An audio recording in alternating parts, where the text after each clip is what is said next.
Butch Stearns at CRM Evolution with Danny Estrada. Danny, how are you? I'm doing great. Good to see you. It's great to be back. For people that don't know about Danny Estrada, what do we need to know about you when it comes to CRM? Through crazy circumstance over the last 20 years, I got into CRM at a very, very young age, and it's been interesting to see something evolve really from the outset. So being there from the beginning, not a whole lot of people can say that. So Danny, what's CRM in an average organization today? How do you tackle that question? You have to put it in context because CRM has changed, and every single year the baseline changes. I think what we've seen from some of the market leaders is that innovation is the name of the game in CRM. And so when people ask about what's the average look and feel of CRM in an organization today, the short answer is that there is one. Because 10 years ago, we were in the room fighting CEOs and trying to make the point that CRM was a necessary evil, and then it was necessary, and then it was beneficial, and now today, CRM is more of an assumption. So as an example, when you look at companies that have more than 11 employees, 91% of those organizations today have CRM. What are the limitations of CRM today? Limitations of CRM tend to still be mostly people and process related. Just because you can do something with technology doesn't mean that you always should. And one of the hardest things for people to understand is the outcomes that they're looking for. And so the biggest challenges that we see in CRM today are still some of the same challenges that we saw 10 or 15 years ago. It's around people not having a real understanding of what they're trying to get to as outcomes, and therefore there's a lot of influences, whether they're personalities, whether they're organizational cultures, whether they're implementation people like myself. A lot of people can guide and direct where you end up. It's kind of like my grandfather that was a minister said, if you don't know where you're going, you will end up somewhere else. And that is still today one of the biggest challenges we see in CRM. So the basics for CRM are a strategy, a platform, and what else? So strategy, platform, and now two other factors are evolution. Funny that we're at CRM evolution, but how you actually change and adapt to a constantly changing market, constantly changing technology, and a constantly changing customer base. And then the other aspect of that is really having an established feedback mechanism where you also are able to understand anybody can have a good plan or a good design, but what people actually use on a day-to-day basis doesn't always come out in the end. And if you don't establish the proper feedback loop, you're kind of shooting yourself in the foot. And that's why so often, regardless of design or how good a technology is, implementation misses the mark more often than not. And that's really the root cause. You have to have feedback. Platform versus siloed solutions. What should the strategy be? How has the strategy changed? Well, the strategy now has to be platform first. And here's why. What's evolved over time is, in the past we were looking at connectivity, right, or synchronization, or being able to make systems talk to each other. That's kind of gone by the wayside. And as I've said previously, innovation is the name of the game here. And what you can do with technology and where you can do it, which relates to mobility, is evolving at an even faster pace. And so, people say, all right, so I wake up on January 1, what's different? Well, whatever the baseline was for the capabilities and the things I could do from a CRM perspective last year, January 1 of next year, they'll be more enhanced. They'll be more robust. I can do more. And if I have to constantly try and switch platforms in order to encapsulate what I really should be doing with CRM, I'm never going to catch up. I'm never going to catch up. It's It's swimming up against the tide. So if you have the right platform, and that is the baseline that you have, and the platform is innovating and evolving, like we see some of the bigger players in CRM today, you're seeing a lot of success, because now I don't have to worry about things like connectivity and APIs and other advanced technologies that are now becoming commonplace in CRM. The two primary ones being marketing automation or marketing technologies and analytics. So if I don't have to do something with the platform and make a shift there, which essentially puts me another year behind, I now have a chance to get ahead. Single customer view, a single consolidated customer view. We hear organizations talk about its importance. Do they really know how to get there? And if not, what are the steps they need to take to get there? So we would have to go back to last year's presentation at CRM Evolution. So I was talking then about how to change or evolve a CRM system over time. And one of the most important things that we talked about was establishing a customer footprint. And so with the customer footprint, it's understanding not just who the customers are and how to segment them, but also being able to understand the various different data points that are relevant. Example. So if I were in one line of business, and that line of business was services, same set of customers for an organization might be buying products through another division. The data points in the customer footprint are completely and totally unique. But the way organizations in the past built out CRM technologies is they would take a big grand view of profiling that customer, right?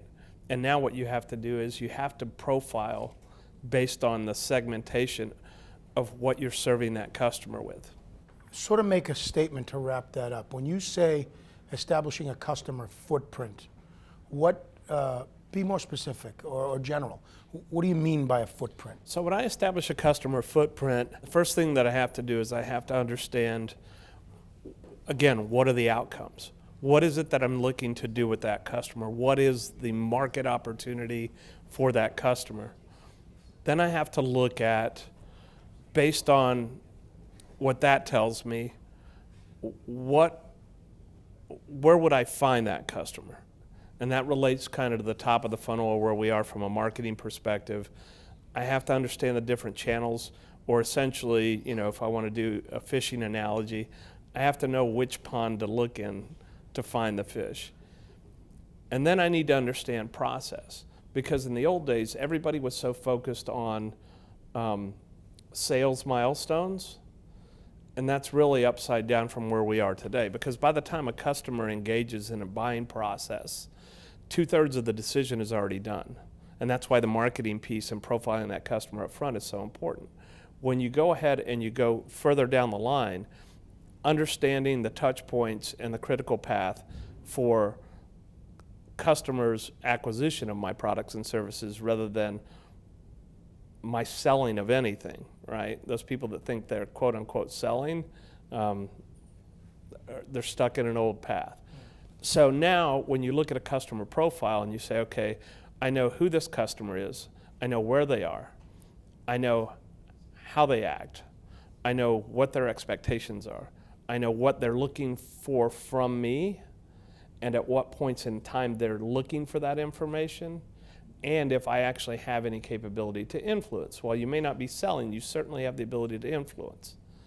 And then being able to also take data points and understand when the process completes, where does it go from there? So that's the feedback loop, both from a customer perspective and what they engage in next, as well as from an internal perspective in what other data points am I missing, or what other data points do I need? Let's talk data. We could go on and on about data. I think it wasn't that long ago that people were challenged just to gather as much data as possible. Now it's probably the opposite problem.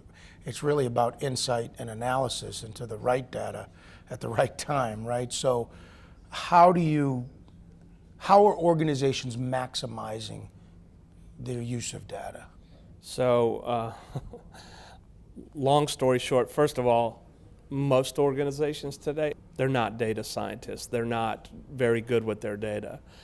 Some people are, but it's few and far between. What we ran into is some of us have been screaming from the mountaintops for 5 years or more that if your data doesn't talk to you, then you have the wrong systems in place. And what that means when you talk about analytics and insight, I'll give you a perfect example. There are many, many organizations today that still use the concept of running a report. A report is like taking a picture. And with the available technologies, mobile and everything else in place today, why would I take a picture if I could have live streaming? And so what that means is, if I look at this and say, okay, when somebody asks us to run a report, the first response we say is, who are the consumers of the information, right? Second question we ask is, where are they when they're consuming the information, right? And that relates to the fact that by 2016, over 55% of sales and service people are actually going to be mobile first, whether it's tablet or mobile device. And then the last thing that we ask is, what business decision is being made from the information that people are consuming?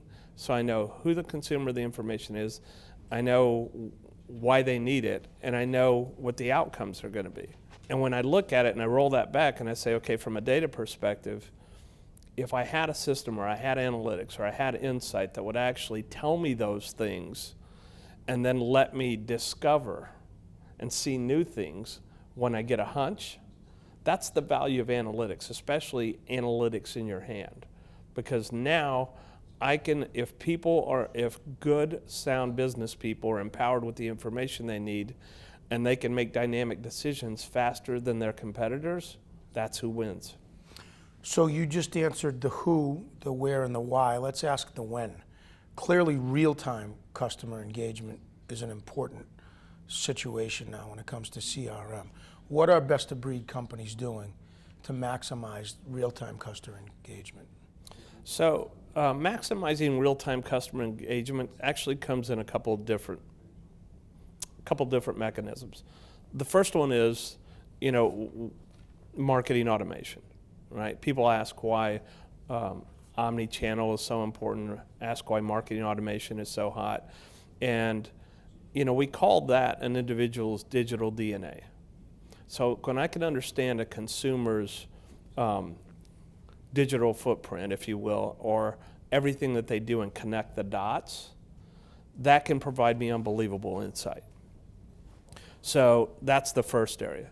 The second piece is understanding things from a customer lifetime value, or what I may or may not recognize that customers are doing, and having the ability of all of your transactional data, whether it's sales or service or both, and being able to relate that into new strategies and tactics that I can hand off to marketing in order to bring me more customers. Then the last piece goes into understanding performance, right? Because we always, at the end of the day, we talk about anything that relates to CRM is irrelevant if we're not talking about moving the needle. Whether it's moving the needle from a customer satisfaction point of view, whether it's moving the needle from a revenue point of view, whether it's moving the needle from a cross-sell point of view, that's where it all comes into play. And so that's the last place that we get insight.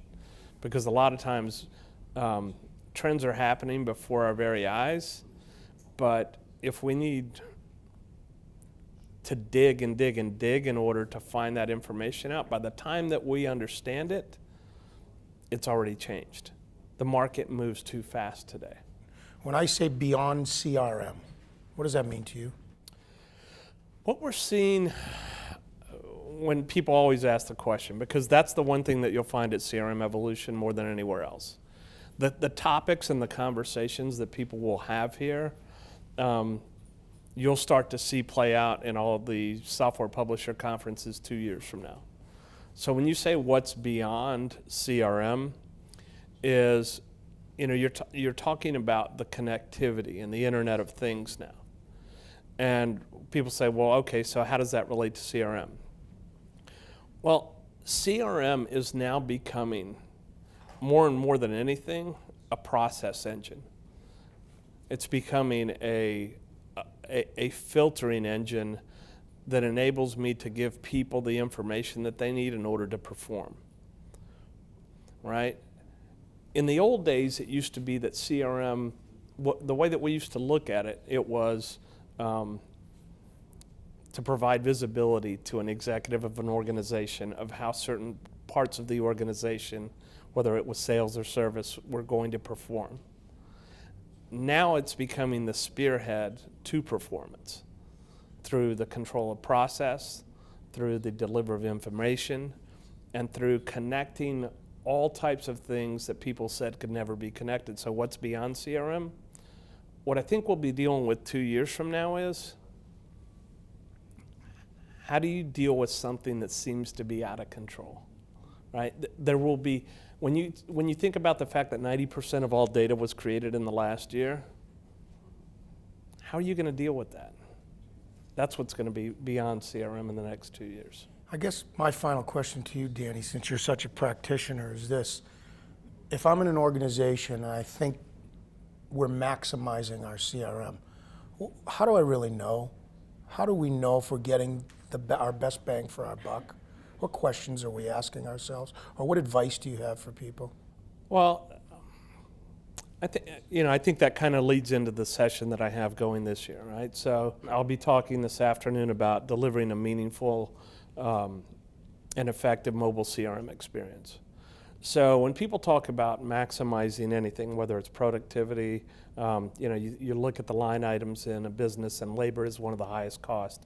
It is, am I doing the most to give both my internal employees as well as my customers the satisfaction that they can see anything or do anything that they need to do to move to the next step anytime or any place that they want? Because the answer right now, unfortunately for most organizations and really larger organizations, is the fact that mobile expectations are probably advancing 3 to 4 times the pace of mobile technology. Great. Thanks, Danny.